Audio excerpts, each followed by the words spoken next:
Hi, welkom by Wheelie Vroomstig. Aangebring deur Wheelie. Ek is Jacques Erasmus. Ons is hier by Wheelie se warehouse en ons wil kyk wat beskikbaar is op Wheelie se vloer.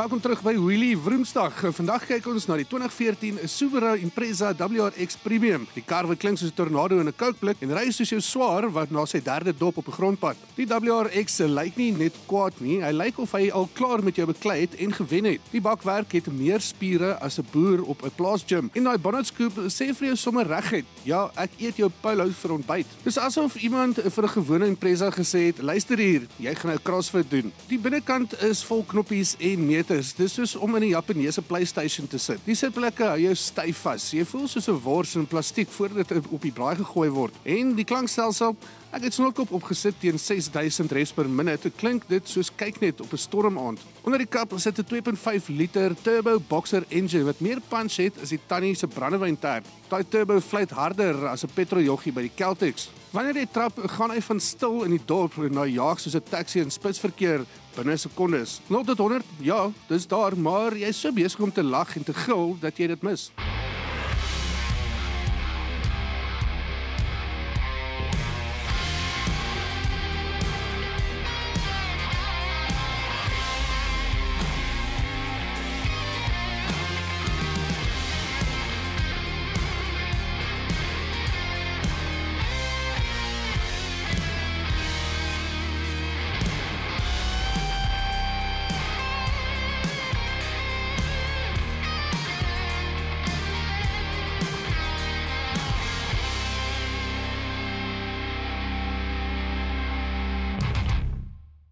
Hoe werk 'n boxer engine? Hy werk deur sy seiers teenoor mekaar te laat boks. Dis waar die naam vandaan kom. Die seiers beweeg soos twee boksers wat mekaar gelyktydig 'n klap gee. By gewone engine soos 'n 4-silinder beweeg die seiers op en af, dis nou die silinders. By 'n boxer engine lê die silinders horisontaal in twee rye wat plat lê met die seiers wat uitmekaar en na mekaar te beweeg. Dis soos 'n meganiese armstoei tussen 'n staal en petrol. Dis tegnologie met attitude en dis hoekom elke keer as jy daai engine aansit, hoor jy brr brr, kom ons boks.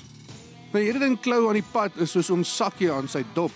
All-wheel drive beteken jy kan so vinnig om 'n draai gaan soos 'n Jack Russell wat agter 'n tennisbal aan hardloop. Die WRX Premium is nie vir almal nie. Dis vir mense wat glo dat die pad 'n avontuur is, dat spoedgrense maar net 'n voorstel is en dat Subaru eintlik beteken hou vas, hier gaan ons. Dis dit vir Wheelie Vroomstig. Skakel weer volgende week in om te sien wat ons gaan doen. En onthou, dit is nie moeilik om 'n kar te koop of te verkoop nie. Gaan dit na wheelie.co.za.